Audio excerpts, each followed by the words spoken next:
this is the Fiji rum, distilled, what's it, 2009. We'll tell you all about that in a second. When it came out, allegedly April 22, so I'm sort of saying June time, by the sort of time it came out, May, June, in the UK. $59.95, so £60, $75 US dollars, 70 euros. Again, what I want you guys around the world, just so we kind of know where we're all at. If you managed to get this in your country, then let us know how much it was or how much you paid for it. So let's dive into the Fiji. I've got the fact sheets up here, ready to go. So Fiji, 49.5% ABV. So we got, I think this is the strongest one so far. We're going up a little bit here. Origin, Fiji Islands, Rum Company of Fiji, which we'll talk about actually in a few months' time. We're going to be talking about them. Molasses-based rum, fermentation time 4 to 5 days, pot still. Year of distillation 2009, tropical aging out in Fiji 10 years, and continental aging 3 years. Again, it doesn't clarify whether they are swapped to cognac barrels. I think they probably are, but it doesn't clarify. Normally on the fact sheets they clarify everything, but it just says continental aging. So I would assume that it might probably come back into cognac barrels for 3 years. So essentially we've got a 13-year-old rum. Volatile substances, 342 grams per litre. I need to dive down what volatile substances actually mean in a rum. Or what that translates into flavour. I kind of need to go down that rabbit hole. But esters, we're going up even slightly more than what we did with the Jamaican. So 107 grams per hectolitre of esters. Dosage, little bit of sugar, 3 grams per litre. To kind of reference that, Plantation XO is 20 grams per litre. So we are nowhere, absolutely nowhere near that. All right, so please don't write off Plantation just because they add a little bit of sugar, you know, a little bit, tiny bits here and there. You know, there are a lot of rums that add way more sugar in that. So that's all the nuts and bolts. Again, I like giving you the close up of the back of the bottle, so hopefully you can see that all the nuts and bolts are on there as well. I've just got the fact sheets in front of me on the computer. Right, let's have a dive in on the old nostrils. That's interesting straight away. And I had one the other day. That's why I'm thinking of this. You know, those, what are they called? They're like custard tarts. They're Portuguese.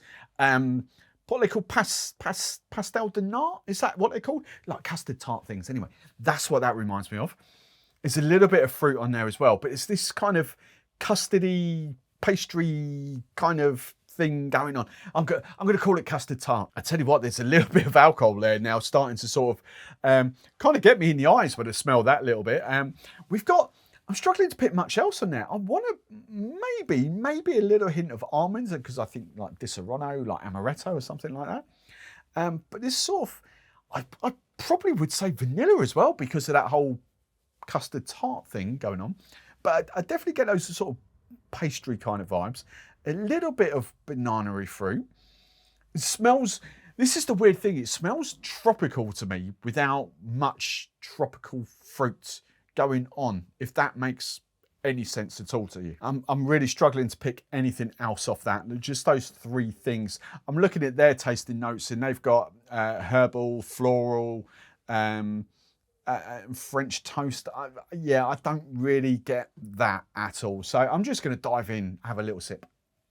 Wow, this is the most intense one so far.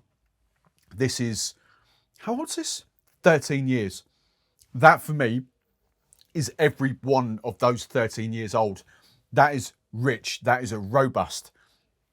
It has got, oh, bananas coming out now, like sort of on a lengthy finish. It has got that sort of tropical banana kind of vibe to it. But interestingly on this, this is what I would surmise from this. That little tiny bit of sugar probably helps to take away the spice note, because there is a little bit of spice, like barrel-aged spice going on there, a peppery tingle.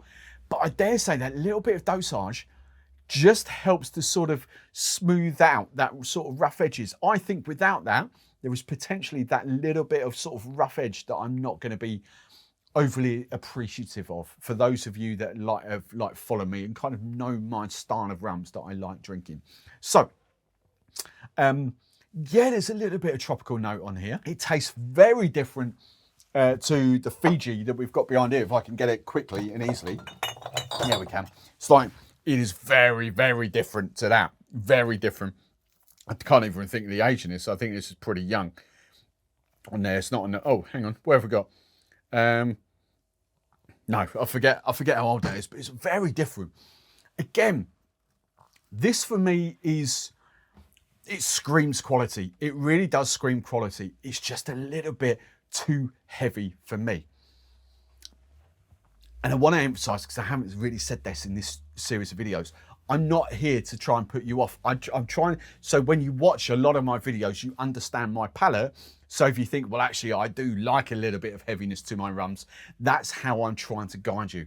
I'm never saying that this is bad or terrible. I don't think it is. I think it's actually really, really delicious. But it's a one-off sipper for me. I think a bottle of that for me would last a flipping long time, but I would enjoy one every now and again. It certainly wouldn't get demolished in like a few weeks or so, or a couple of months. It would take me a long time to get through this. But it'd be interesting. I don't really do this with these rums. Perhaps I should do is add a little bit of water to soften it out. I'm not a huge fan of doing that, if I'm being brutally honest. So I think my whole opinion, I can't be bothered with faff. My whole opinion is that's, you know, they've blended, they've distilled it. That's how they think it tastes the best. So that's kind of my opinion. I kind of don't want to interfere with that. Either I like it or I don't like it. I do like this a lot. It's just getting a bit too that for me, if you know what I mean, if you kind of understand that. So let's go back to the price of this. What was it? This was a bit more, no, £60. £60, 75 US dollars, 70 euros. Look, of all the £50 rums and just slightly under that I've tasted, this does to me taste like much better quality than that. So is it value for money? It probably is. But would I buy another bottle of this? Probably not. It is kind of not. So far out of the three, that Jamaican has surprised. I thought I would go these two, the Panama and this one, out of the first three. But actually, it's that Jamaican one I really want to try. Again, I really want that. So that's the first three done. Let's move on to the next one, which is Guyana, which I've had a little bit of a on-off love, despise kind of relationship with over the last couple of years. So I'm looking forward to sort of diving into this one.